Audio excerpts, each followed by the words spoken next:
No, honestly, I did not want to have to do this video. I try to avoid it as much as possible, but I don't know. I wanted to keep this as private as possible. I was going, well, not really was going to. I I've already made full 4-page letter to TNA on how I feel about things going on right now. But I feel that I have to vent my frustrations through video.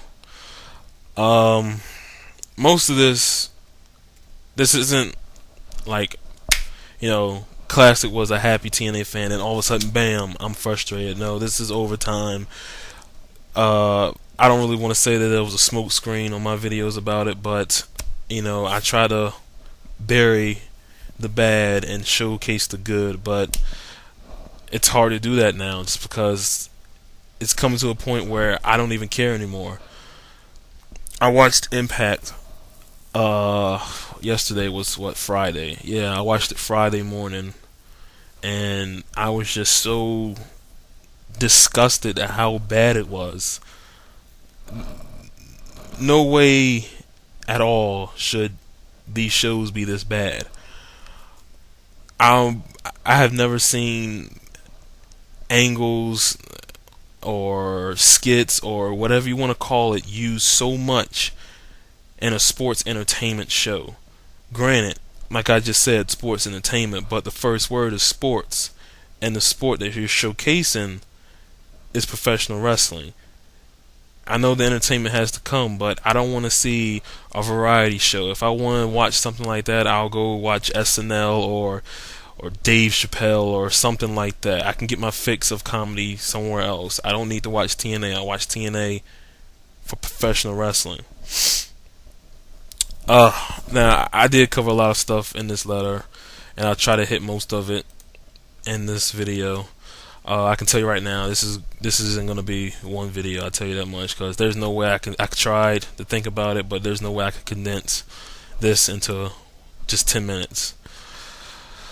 Like I said, this is coming off the heels of watching Thursday's Impact, and I'm so frustrated. This isn't me saying, like I've said in my letter, this isn't me saying I am completely finished with TNA. This is me saying that I am concerned. Concerned about the direction they're going in. Even though, like I said, the smoke screen is up and it looks like everything is good. Just from the way I see it, it's just getting worse, and it shouldn't be like this. So, like I said, I got topics to cover, so let's just get right into it. I'll hit the basics.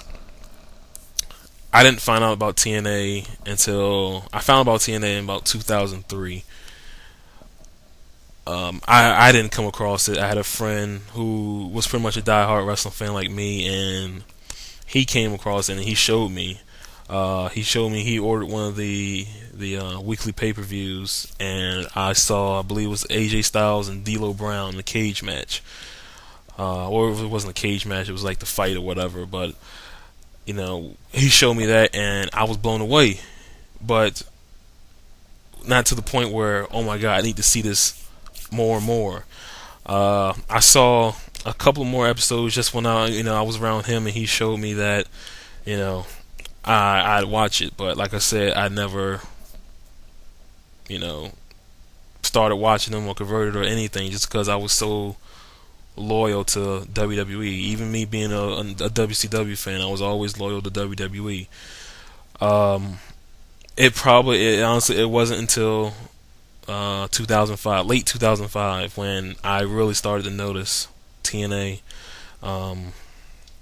They had just gotten on Spike, because I, I saw it like on Fox Sports Net, but I didn't mind. I mean, I'm not gonna say I didn't mind it, but I didn't pay any attention to it. I honestly forgot about it, just because the whole six-sided round, I was like, I've never seen that before, even though it was the same company I'd been watching from my friend.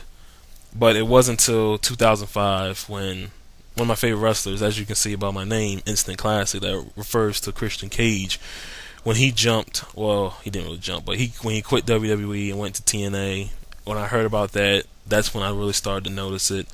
And like I said, I wasn't watching it each week, but I watch it a little bit more and a little bit more and a little bit more over time. and I just became, you know, I started becoming a fan. It was great. Slowly and slowly, I became a fan. And like I said, I didn't watch every show, but I kept up with it. It was summer of 2006. It was about June, I think. This is when WWE bought back DX, and I was like I am now with things in TNA. I was completely disgusted. I couldn't stand it. I thought it was some of the most pathetic things you can do is just have these 40-year-old men prance around, dancing around, doing suck it signs and everything. I thought it was just so immature, and I couldn't take it anymore. It was so bad, and I just said, screw it. I am not watching this company anymore. I think from June 2006 to maybe the end of the year, I maybe watched 2 shows. I think I watched like SummerSlam, and I went to Armageddon, and that was pretty much the only 2 shows I watched. But I was fully converted to TNA, and what even helped that process was probably my second favorite wrestler of all time behind Shawn Michaels, Kurt Angle, jumped and went to TNA. Now I say jumped. I don't know if he left and went to TNA or if he got fired. That's not for me. That's for some other time. I'm just concerned about that he showed up, and I was like, great. And then right from there, bam, Kurt Angle Samoa Joe feud, and I thought, it was great.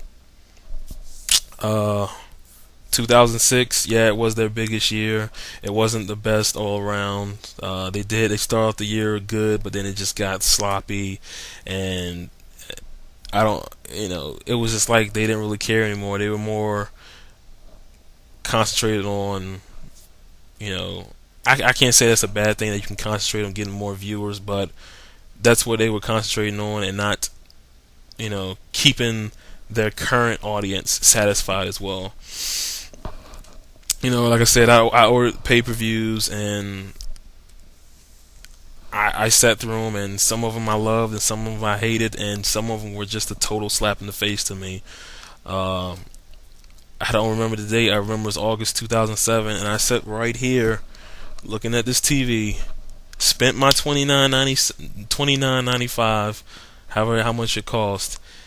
I gave that money to TNA, and they gave me back Hard Justice 2007, and that's when the frustrations really started. I'm like, how can, not just a company, but anybody, how can they actually sell this to me?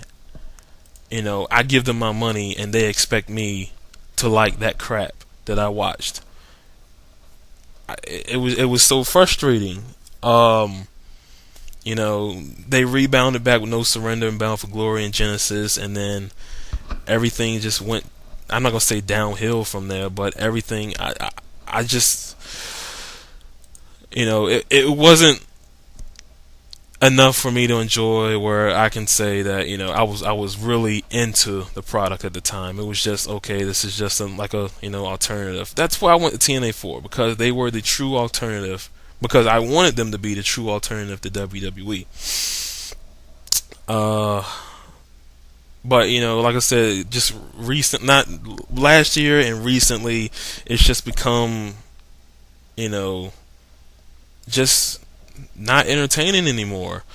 I don't see how these crowds at the Impact Zone can enjoy this every week.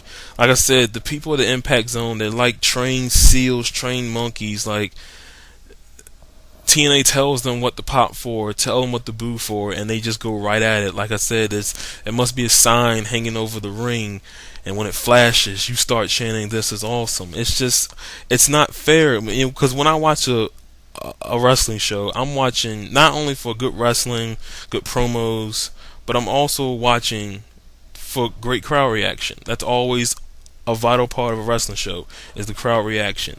And when these fans or these crowds are tamed down and are pretty much told what to do, that's not fair to either the crowd in attendance or the viewer at home. It's just not fair, because I like to see great crowds.